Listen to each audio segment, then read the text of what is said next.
Good evening. I'd like to welcome you to the candidate forum for District 300 board members in the consolidated election. It's hosted tonight by the League of Women Voters of the Elgin area.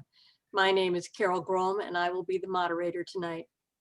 The League of Women Voters is a nonpartisan organization that works to empower voters and encourage informed participation in our democracy.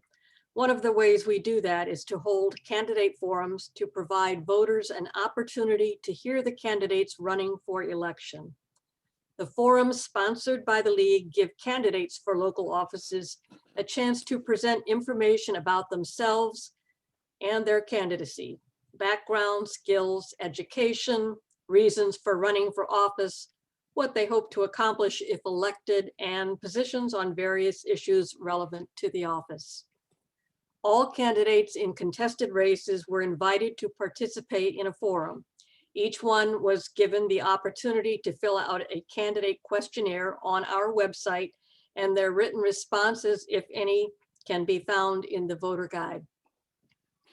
This evening, you'll have a chance to hear from 3 of the 7 candidates for 3 seats on the District 300 Board of Education: Christine Birkett, Emmanuel Thomas, and David Scarpino. Candidates Daniel Dale, Holly Jarofsky, Christina Paul, and Kim Withicombe chose not to participate.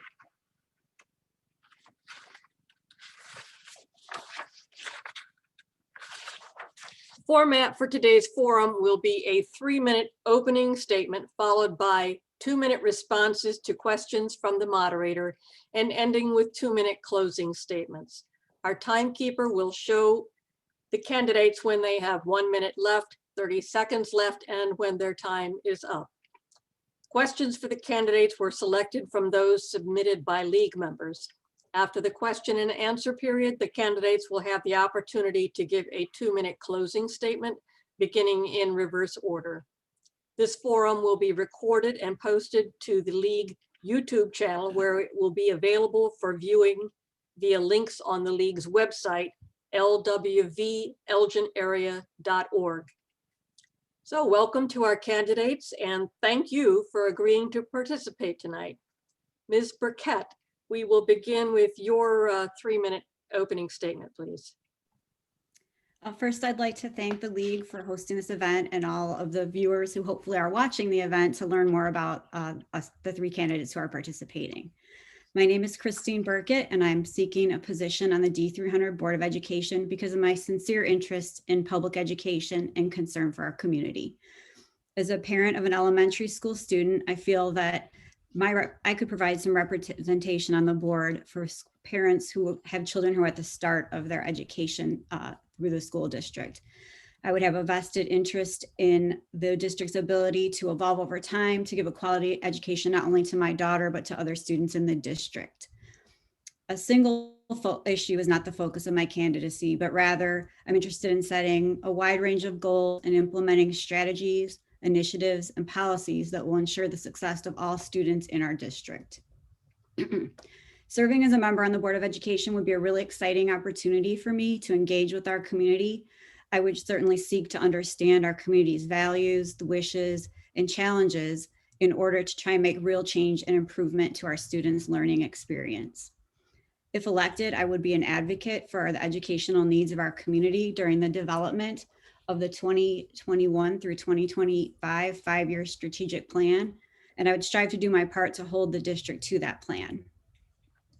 A little bit of background on me is I attended District 300 schools from elementary school at Newbert through Dundee Crown for high school. Now I'm a parent, as I mentioned, of a D300 student, and it's exciting for me to witness the changes that have happened in the district over the years to ensure that our students are graduating, whether that be for college ready or career ready futures. As a former student and parent of a student, I think that I would be able to represent, again, a section of our community that is not currently on the board. I'd like to see that diversity on the board. I've spent the last 20 years working in educational publishing, and through that work, I've a drive to make educational experiences as exciting as possible for students, with the goal of igniting like a lifelong passion for learning. While I'm not a trained educator, I do believe that being involved in the development of these educational materials for use in the classroom has given me insight into much of what goes into our children's education, such as teaching methods, learning styles, curriculum, state standards, customizations, content delivery, and as well as some current trends. Along with this insight from working in this area, I think that the skills I use daily in my role as a creative director, such as creative thinking, problem solving, and collaboration, would make me an effective board member. I've been an active member. In addition, I've been an active member of the community, serving on part of the D300 Leadership Academy, and I was a former board member on Shared Harvest Food Co-op and a youth soccer coach. So thank you. Thank you. Mr. Scarpino, your opening statement, please. Yes, thank you. Carol, I'd like to thank you and the League of Women Voters for having this tonight. Also, I want to thank Mr. Thomas and Mrs. Birkett for participating in this also. I truly appreciate that. My name is Dr. Scarpino. I'm the former Associate Superintendent of District 300 and also the former Hampshire Elementary Principal. I started employment in 2004. I am now retired. I have spent over 40 years in the education world. I have held positions of teacher, assistant principal, principal, associate superintendent, and currently I'm the administrative mentor for District 300. In addition to that, my community service, I'm on the Hampshire Fire Protection District and also the Police Pension Board, and I'm a participant in the Johnson & Johnson COVID-19 vaccine trial. I am passionate about excellence in education, and I just want to continue to work collaboratively with my fellow board members and with the superintendent for the betterment of the students in our district. I visit every school in our district every year. I post all of the pictures when I go and visit on Facebook. I speak with employees, students, and community members everywhere I go in the district. And I just want to continue to champion our district. I look forward to the competition, and I look forward to participating more in this seminar tonight. Thank you. Thank you. And finally, we have Mr. Thomas. Good evening. Thank you for inviting us to this forum to talk about what we're passionate about and why we're running for the election. My name is Emmanuel Thomas. I'm running for the re-election for the board because several reasons. The first reason is we need some diversity here on the board. We need to have individuals that represents our community. I have an 8-year-old son, straight A student. I have a beautiful wife that supports me dearly. 31-year public service. I've been in the Postal Service for 31 years. I had opportunity to serve in several different states, Guam, DC, Florida, and New Jersey. So I'm very good at dealing with public issues. I have 3 degrees. I have a bachelor's in criminal justice. I have a master's in education, specializing in curriculum and instructions, which I'm very proud of. And my second master's is in organization and leadership management. I raise my children to lead by example, and that's what I do. Being a part of the community is very important to me. Representing the community is very important to me. And being on the Board of Education is equally important to me. I feel that the students, they need to know that the board cares. They need to know that they have a voice and somebody's there to listen to them. I have several of my employees that I manage daily at the Postal Service that lives in District 300, and they do address with me some of their concerns that they have had and have, and and I give them constructive ways of how to address the issues that they're having. Transparency is important to the board. Being upfront with parents, community, teachers, administrators is very important. So that's what I'm looking forward to doing. I'm also a disabled veteran. I've served in the military. So I've been around for quite a while, dealing with the public and dealing with controversial situations. So thank you. And that's all I have. Thank you. Thank you. Now we're going to go to the question and answer portion of the forum with a reminder that each candidate will have 2 minutes to answer. First question goes to Ms. Birkett. As the COVID-19 pandemic continues, not all students are doing well on remote or hybrid instruction. Should the district push to resume full-time in-school learning? Can it be done safely under current restrictions? Okay, I mean, I do think that we are doing a good job as a district with our phased reopening plan that we've been pursuing. I liked that the district started off and really prioritized the K through 3 learners who are learning to read, making sure that those fundamental skills weren't lost. So I do think we've been progressing on gradually adding the opportunity for more in-person learning. After spring, or right before spring break, I believe around March 20th, we're going to increase yet again the amount of in-person time that's available based on the state. We have to do it safely. We can't do it, there are certain constraints like the size of our buildings, the number of buses that we have that are limiting to how many people we can physically have in a building at one time. So, our K-5 students will have the opportunity to be full-time in person very soon. And our 6 through 12 students will get an increased extra day every other week, which I know is still not where everyone wants us to be, but I think we're working towards that. Our layered mitigations that we have in place are helping. And I'm hopeful that we'll be back to full-time in person in the fall. Thank you. Mr. Scarpino, same question. Not all students are doing well on remote or hybrid instruction. Should the district push to resume full-time in-school learning, and can it be done safely under current restrictions? Under the current restrictions right now, the answer is no, it can't be. There isn't enough physical space in the building to accomplish that. What we are doing, we actually are leading the way in this area amongst many schools, amongst many surrounding school districts. We will be having, as Christine said just a minute ago, we're going to be having the elementary kids back 5 days a week in just a very short period of time. And our middle school and high school students will be going an A-B day, 2 days and then 3 days the following week.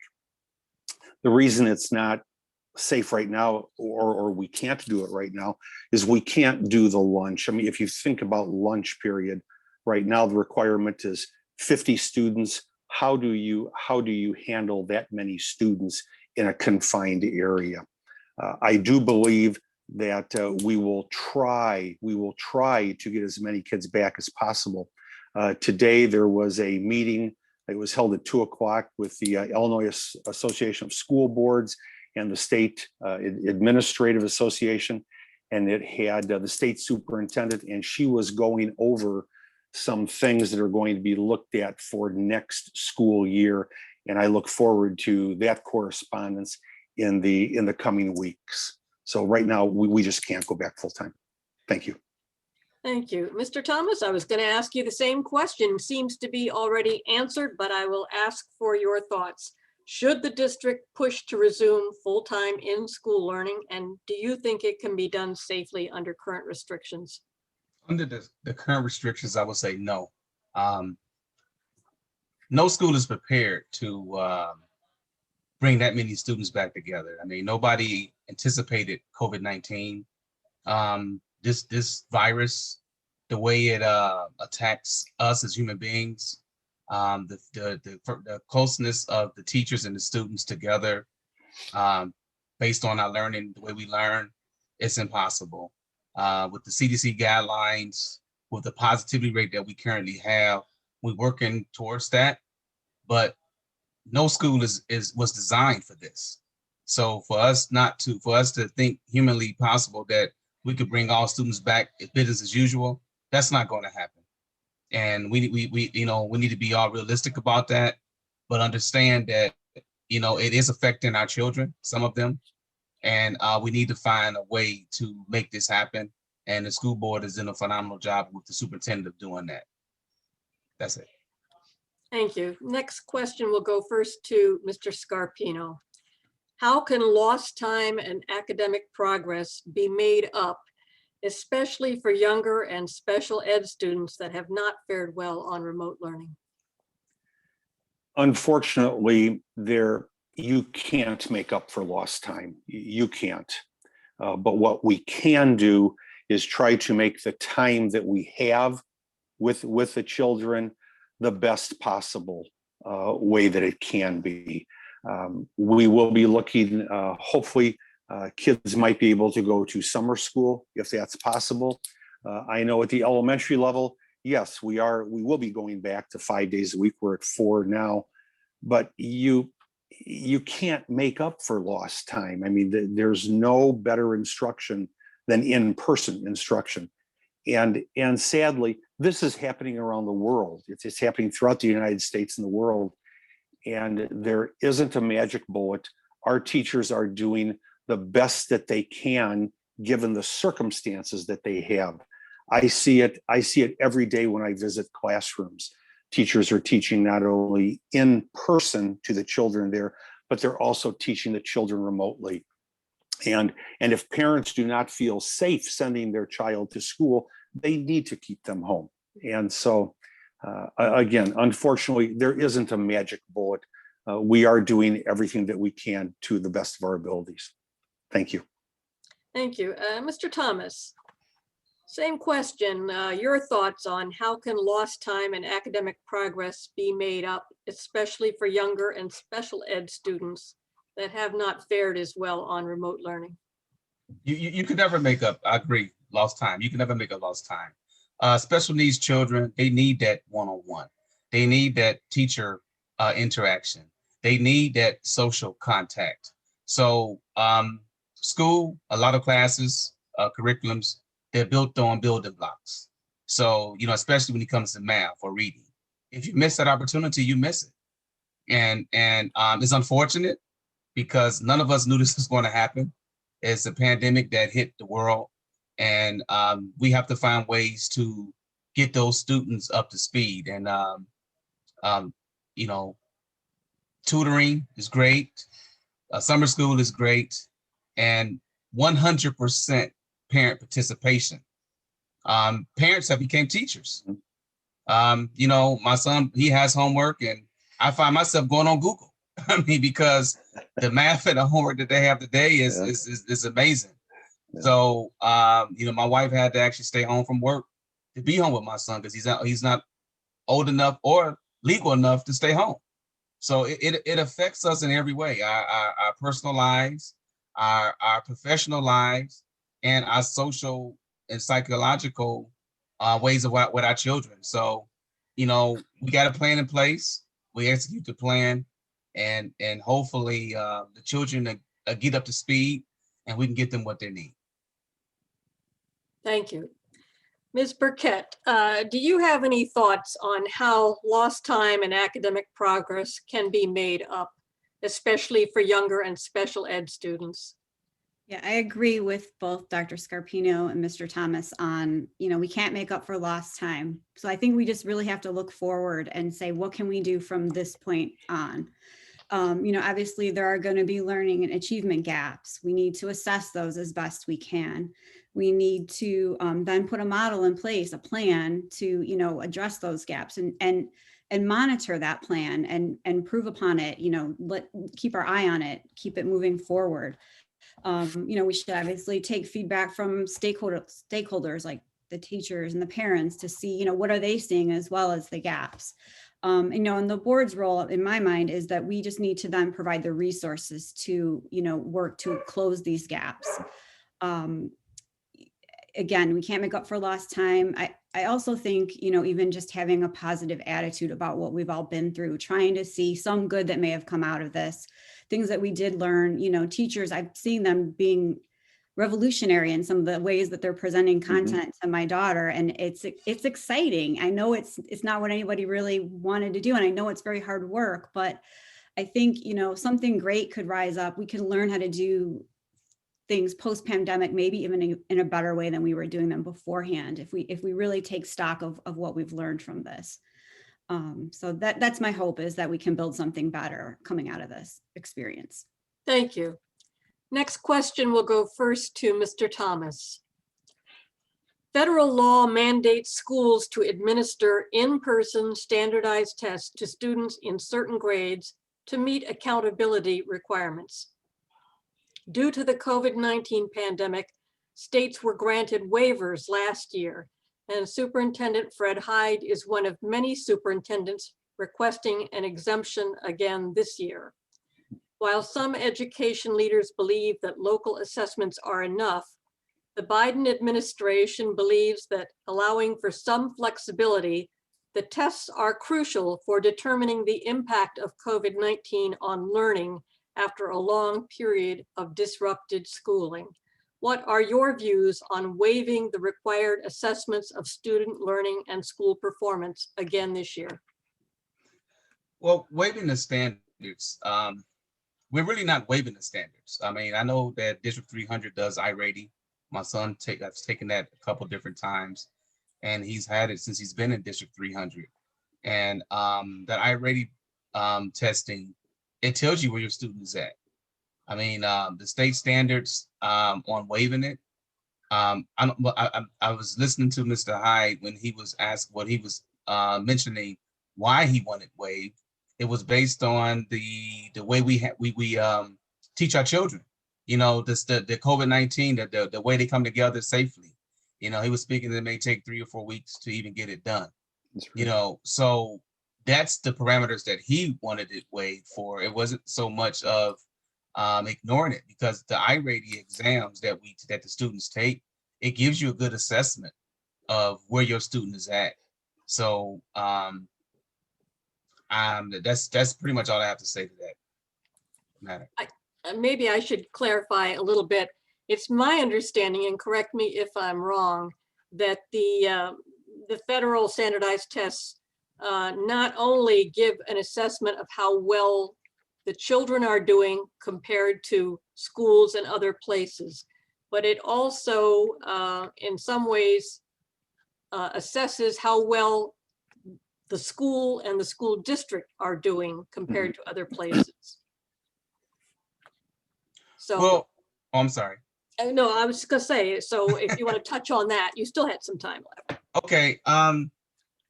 Well, as I'm stating that waiving it, I mean, we got to be realistic. We all are affected by this COVID-19. I mean, e-learning is something that's new to America. You know, I don't know about other countries, but I know it's new to America. So the way students learn in America has been up front. And the way you assess them was actually teaching the curriculum face-to-face, and then allowing them to take tests. And then the standardized state tests come in, and you give an assessment based on what the children have learned. That doesn't mean that waiving the tests doesn't mean that your students haven't learned the information. I mean, early in my life, I wasn't a good test taker. But if you put me in a lab, you know, a biological lab or a biology lab, I was hands-on.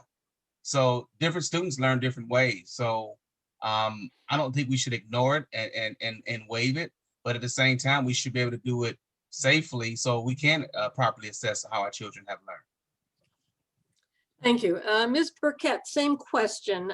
Many of the superintendents are wanting to request an exemption from the federally mandated testing again this year.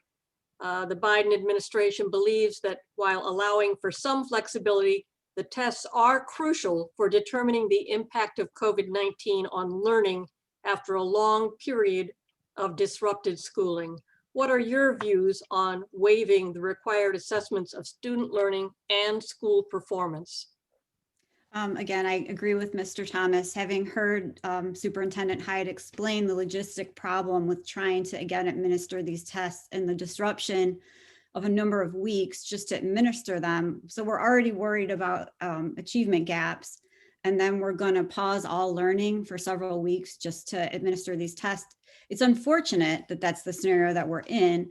But again, being realistic, I think that it does make sense at this time to not participate in those tests and to keep the learning that we have going on.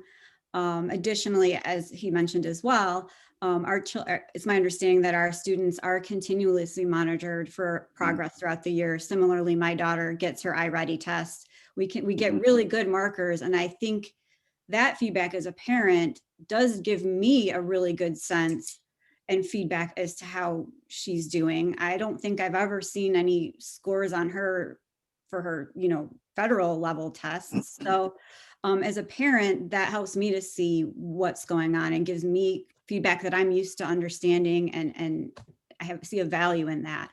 Again, I don't think we should pause these tests forever, but just logistically, it doesn't seem like it's an option to run them at this time without further disrupting an already disruptive year that the students have been through. And unfortunately, I think that yes, probably some data is lost in school performance, but it's really the situation that we're in. And I think there will be time to assess, and we will have to assess when we're able to. Thank you. Thank you. Mr. Scarpino, do you have any further thoughts on waiving the required assessments of student learning and school performance? Well, I'm going to be a broken record here and agree with Emmanuel and Christine. Obviously, when a superintendent looks at assessing students, he consults with his team members, and those team members have spoken to the building level principals and also central office administrators. Just because you have the absence of an end of year test does not mean that we are not assessing our students. The students get assessed virtually every single day by their classroom teacher. And then they do have the iReady tests. So we are assessing our children on a regular and consistent basis. We can't take 2 weeks or 3 weeks to administer a federally mandated test. It's obscene. And so the way that the school district is proceeding, the way the administration and the board is proceeding right now, I am in total agreement with. And Mr. Hyde did present all the data, and it's anyone can look at it. So I believe we are doing the right thing right now. Thank you. Thank you. I have to say, all three of you are remarkably on the same page on every issue so far. We're going to say that covers COVID-19 and move on to other things. First question here will go to Ms. Birkett. What qualifications and experiences do you have that make you a good candidate for the school board? Do you bring a specific point of view that should be on the board? Well, yeah, as I mentioned earlier, I do think diversity on the board is good.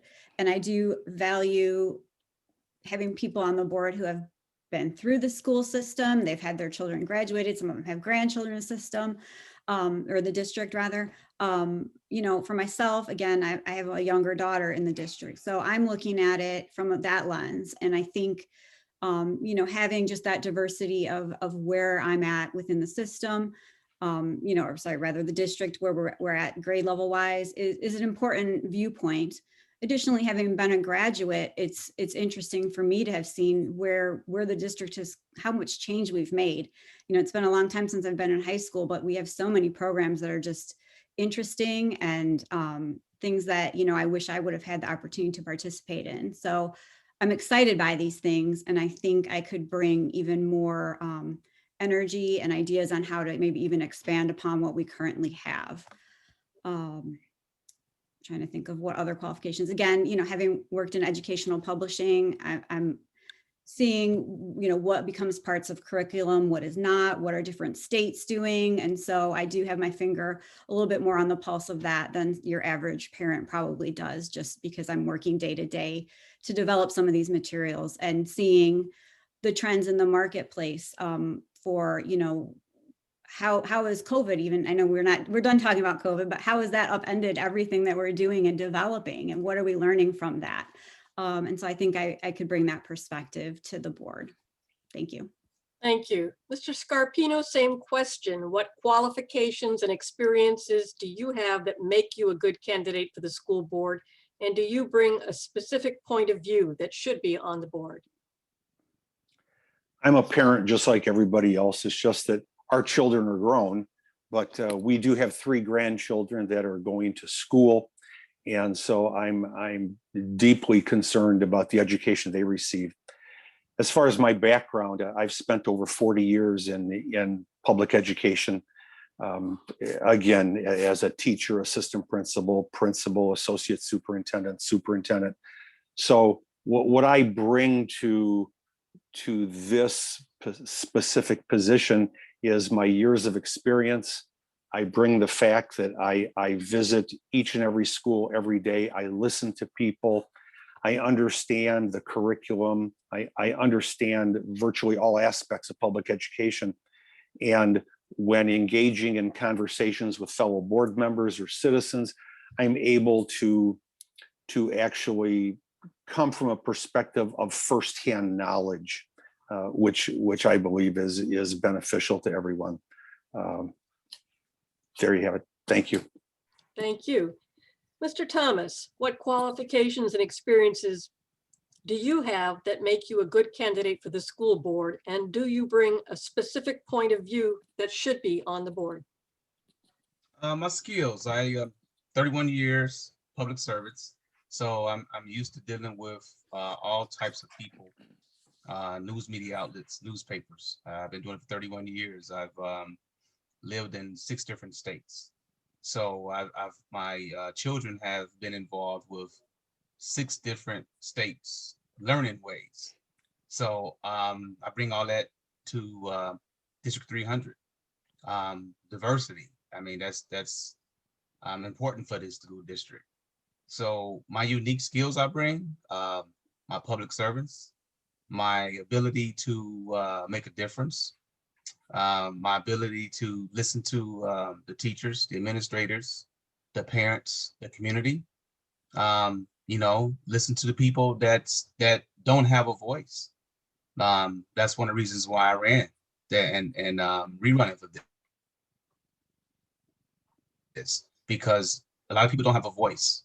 And that's very important, because if people feel that they have a voice and somebody's there that listens, then we get change. Change is just not made by standing on the sidelines and saying this should happen. Change start one person at a time and actually doing something about it. And that's why I ran, and that's why I'm running for this election. Thank you.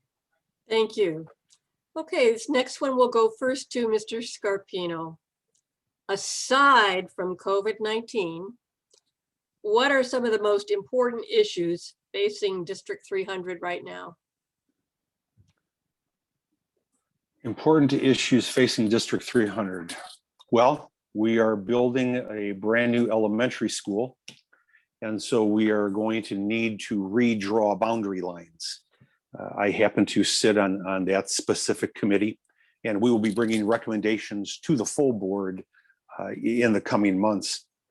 In addition to that, we need to look at our relationship with Elgin Community College for the expansion of the dual language program, because not all children go on to further their education. But if they do, ECC with that program, we can give parents 2 years of tuition-free college for their children. They could actually graduate high school, they could have their associate's degree and start college as a junior. And then we need to expand the Pathways program. Again, not all children further their education, and we need to expand our Pathways program. I think the boundary, the Elgin Community College dual credit program, and the Pathways program, that's what's important right now. Thank you. Do you want to take just a minute to explain what the Pathways program is? Oh, the Pathways program, we offer programs in our high schools.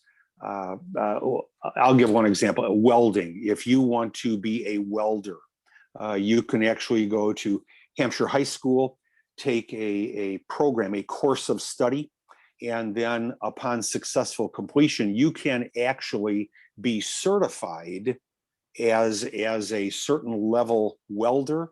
And 2 years ago, we had our first graduates, and they each graduated high school and both got employed. So we offer various pathways programs for our students, which are all, if you go to the district website, you can see them.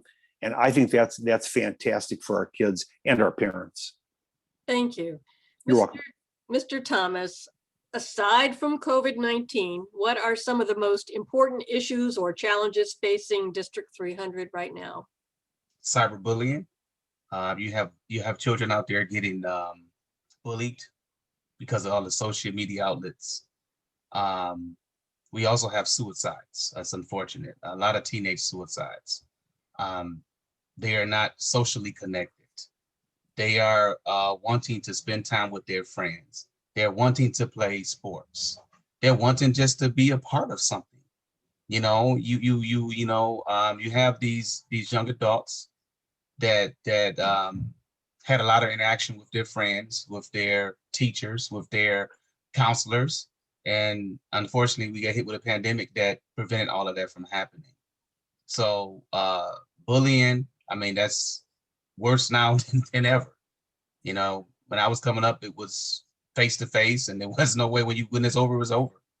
So now with the social media outlets, the time that the students have on their hands is phenomenal. I mean, there's a saying that the idle mind is the devil's workshop. That is a true thing, true saying.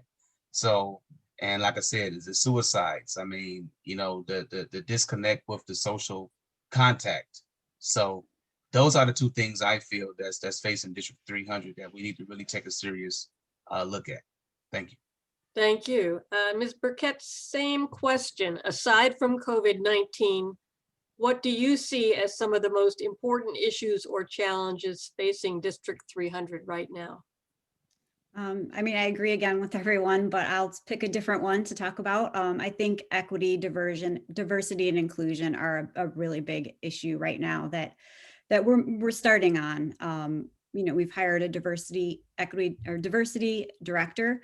We've started a committee to, you know, take stock, and we're working to do an equity audit.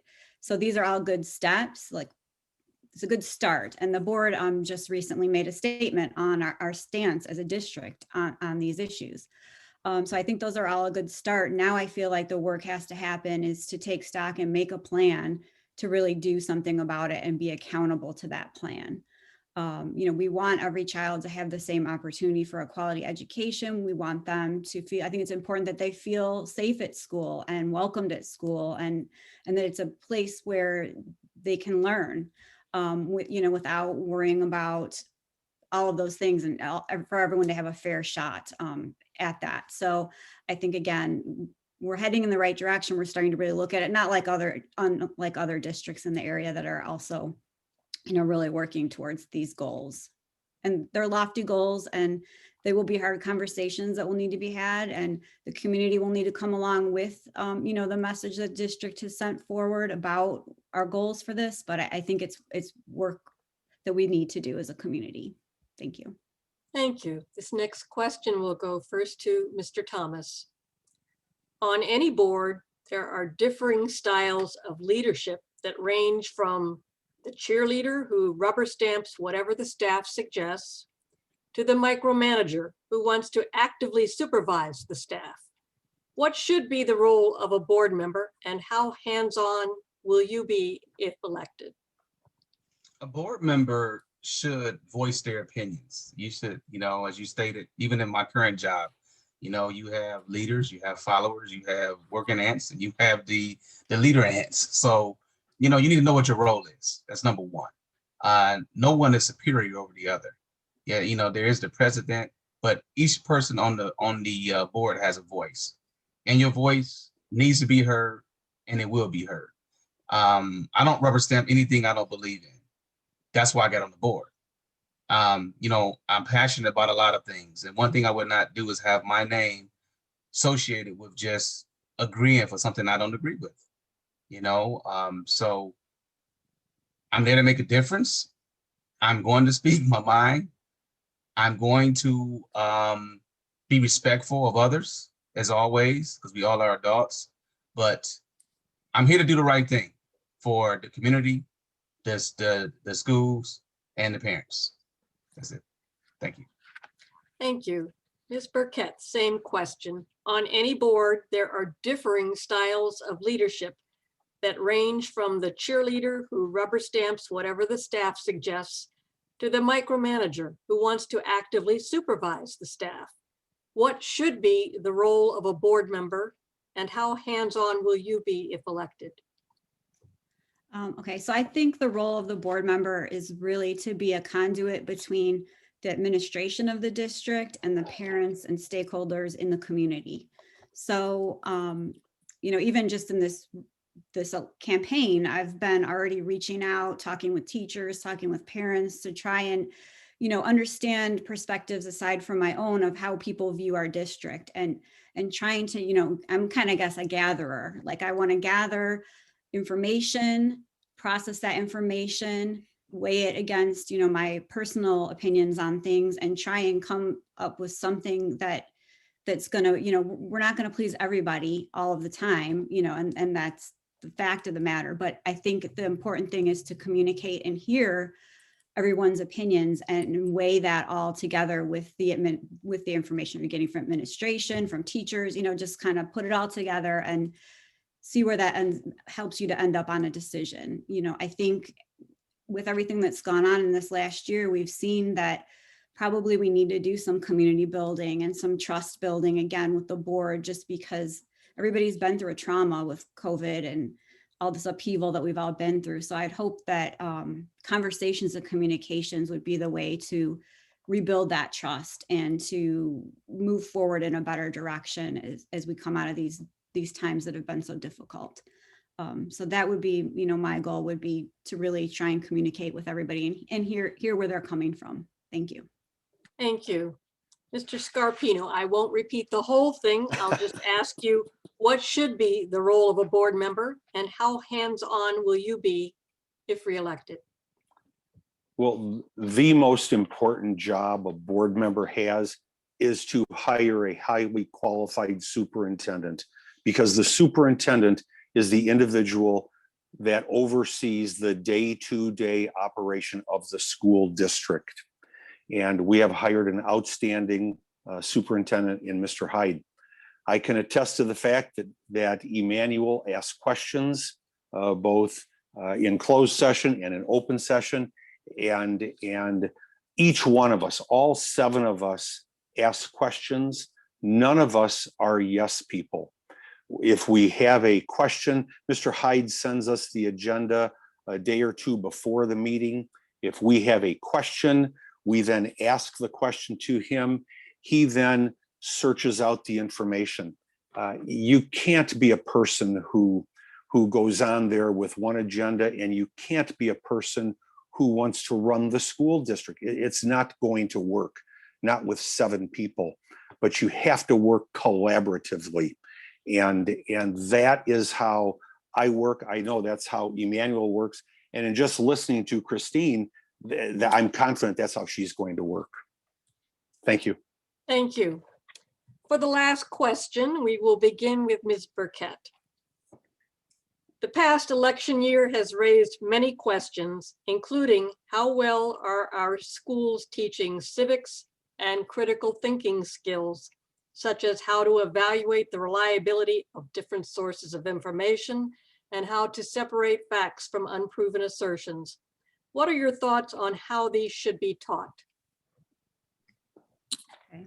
Well, I think overall I've seen in my readings about what's going on currently in education is that there does need to be an increase in media literacy, where exactly what you're saying, where students learn how to separate fact from fiction and analyze a source and know how to process information, because it's coming at them now at a pace that certainly I wasn't used to at school. It's coming at you, news is coming at you all day long from varied sources. It's not the same as, having to just look up everything. And if it was printed in the library, it was probably a good source. So I would hope that we would work as a district towards increasing media literacy for our students, going beyond what we currently do for them, to make sure that they're equipped to enter. Again, this is like another life skill, being able to go out into the world and function as a part of a corporation or, you know, wherever you end up beyond college, you can't, or beyond high school, you can't not understand media and what's coming at you, bombarding at you all day long. So I'd hope we would work towards making sure that everyone is prepared for that. Thank you. Thank you. Mr. Scarpino, I'll repeat the question because Thank this you. is one that is near and dear to the heart of the League of Women Voters. Mhm. Past election year has raised many questions, including how well are our schools teaching civics and critical thinking skills, such as how to evaluate the reliability of different sources of information and how to separate facts from unproven assertions. What are your thoughts on how these should be taught? It starts in kindergarten, and it's not how they should be taught. We are not going to be dictating to our teachers how to teach something. There should be a curriculum, and then the teacher understands his or her class better than anyone. We do need critical thinking skills. It's like the PBIS, positive behavior intervention strategies. We try to teach our children from kindergarten through 12th grade how to behave appropriately if something goes wrong. And in middle school and high school, the critical thinking skills are taught in their classrooms, and they have to understand that it's not going to go the way that you always want it. And it's almost like the culturally responsive standards that are going to be implemented in 2025 that the state has passed. We want to make sure that all children know and understand what is expected of them so that they can be productive members of society. And I believe that through in-service and with our curriculum directors and what is being developed in our schools and at the district level, I believe we are going to be meeting that head on. I really do. Thank you. Mr. Thomas, same question. How well are our schools teaching civics and critical thinking skills, such as how to evaluate the reliability of different sources of information and how to separate facts from unproven assertions? What are your thoughts on how and when these should be taught? I believe the school district's doing a great job of that. I know my own son, you know, I watch him go to the internet. I tell him, you know, you can't believe what's on the internet. Look for scholastic reviews, look for peer reviews. That's how I learned in college. You know, you want to do some fact checking to make sure that the information that you're getting is accurate. You know, the state has certain rules and regulations when it comes down to the state core standards. You know, they give the whole purpose of that is to get the students ready from kindergarten on up to the 12th grade. So it starts early. You know, it's very important for all students to critically think. You have to be able to think out the box. You have to be able to apply real life situations and in school, you know, and then you take it and it filters over to your young adult life and up to your adult life. Just like when you have a student working with money, you know, to give them pennies on a sheet of paper is different from giving them real pennies, you know. So I feel that's very important, you know, and the school district is doing a phenomenal job of that. It definitely takes parent involvement because everything is on the internet. I mean, you can find anything on the internet, but for your student to know to filter through what's real and what's not is something the school does very well. Thank you. Thank you all for answering our questions. At this time, we're going to move to the 2-minute closing statements, beginning with Mr. Thomas. I want to say thank you again, League Women of Voters, to allowing myself the opportunity to interview and to you know, try to win over your vote. You know, it's been an honor tonight. I'm the best candidate for this position. I'm running for re-election, not only because I'm passionate about what I do. I want to make a difference, not only just in my district, But even in my son's life, you know, a child should look up to their parents. Your parents should be the leaders so your children can excel better than you. So you have to be the leader and be upfront so you can lead. And you never know who's watching you. You know, you can inspire other children, other parents. I mean, since I've been running, I done met so many people that's gathering around me that I mean, I feel special. I mean, because, you know, as you get out there and people know that you're passionate and you care, who don't want to be around success? Everybody wants to be around success. So, you know, I'm excited. I'm ready to continue on for 4 more years and far beyond that. And want to thank you again and thank the 2 candidates, you know, for even coming in. And that's all I have. Thank you. Thank you. Mr. Scarpino. I would like to thank the League of Women Voters also, and also Christine and Emmanuel for participating this evening. I want to just continue in the position because I truly am passionate about this. Visiting the schools on a regular basis, looking at the children from kindergarten through grade 12. Even when I was in the central office, there's such a great feeling to see a kindergartner come in, learn their ABCs, and then maybe the next day go to high school and listen to high school students. It's really powerful. And I believe that by my visiting the schools, talking to employees, talking to students, I want to continue that. I want to continue the relationship with the other board members, working with the superintendent, because it's all about the kids. And you know what? You never get tomorrow back. So what we do in our schools will impact everyone in the future. And just in listening to Emmanuel and Christine tonight, I'd love to work with both of them. I really would. So thank you. I appreciate it. And just please, people, get out and vote. That's all that I ask. Just vote. Thank you. Thank you. And finally, Ms. Birkett. I too would like to thank the League of Women Voters for giving us this opportunity to get, our messages out about why we want to be board members. It's definitely tricky right now with the COVID situation to reach people, and it's a divisive time that we're living in. But I'd like to think that that I have something to bring to the community. I do really care about the community. My husband and I, chose to live here because of the things that we think make this community great. We love our park districts, we love our recreation areas, our libraries, and we really do love the schools that we have here.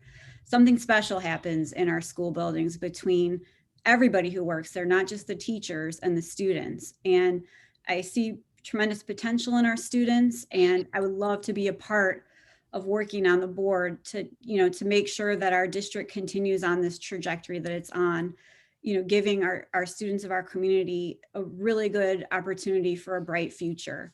So that's why I'm running. I would just like to be a part of it. I think, again, we have something special here, and I think I can add to that. And, hopefully make some change for our students moving forward, and keep us going in a good direction. And so I'd like to be involved in the community. I'd like to hear what they say, and I'd like to represent them on the board if they think I would be a good representative for them. Thank you. Thank you all for participating in this candidate forum and giving the voters a chance to hear your views. For more information on these and other candidates, check the voter guide on our LWVEA website, which is lwvelginarea.org. That concludes tonight's candidate forum. I want to thank the candidates, the league members who worked to provide this virtual forum, and the voters who take the time to watch these forums and learn about the candidates in order to make an informed choice. If you applied for a vote by mail ballot, they will be mailed out beginning March 12th. Voting early in person at specified early voting sites begins on March 22nd. And voting on election day at your regular polling place will be, of course, on April 6th. If you plan to vote early, please note that different sites are open different hours and there may be changes this year due to the COVID-19 pandemic. You can check the Kane County Elections website for any updates. We hope that this candidate forum presented as a public service by the League of Women Voters has been helpful. If you are interested in joining the Elgin Area League of Women Voters or supporting the work that we do, please contact us at lwvelginarea.org. League membership is open to men as well as women, and we welcome anyone interested in issues, voter registration, and elections. Thank you and good night.